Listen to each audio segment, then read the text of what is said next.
Наместо празното трошење време на кафе или пребарување по Facebook, Twitter или Instagram, младите треба да се научат како рационално да ги користат новите дигитални алатки. Во Делчево викендов се одржа работилница која ги поттикнува младите токму во таа насока, во зајакнување и охрабрување за користење на дигиталните вештини, нови идеи и алатки, кои ќе им овозможат да бидат што повеќе вклучени во решавање на општествените прашања кои влијаат врз нив. Според истражувањата во претходните работилници, организаторите на оваа работилница Младинскиот сојуз ги детектираат проблемите што ги засегаат младите, а тоа најчесто се немањето доволно културни настани, невработеноста, миграцијата, загадувањето и уништувањето на животната средина. Целта всушност, како што спомнав на овој проект, е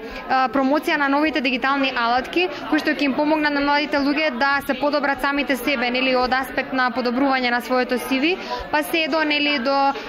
всушност до подобрување на работите кои што нив ги засегаат и ги обкружуваат. Ние денес тука всушност со нив прво ги направивме мал брейнсторминг на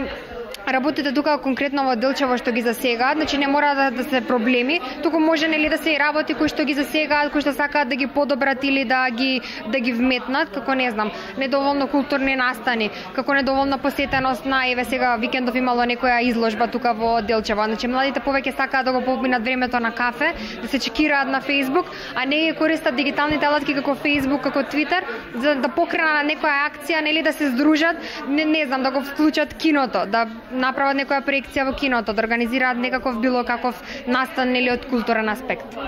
Работилницата во Делчево беше 6-та во низата 12 работилници што Младинскиот сојуз со поддршка на фондацијата Македонија планира да ги одржи во рамки на втората фаза од проектот e-engagement. Првата фаза се спроведе минатата есен со одржување на работилници во 4 градови низ Македонија, во која 100 млади лица од секој град се стекнале со социјални, дигитални и јазични вештини.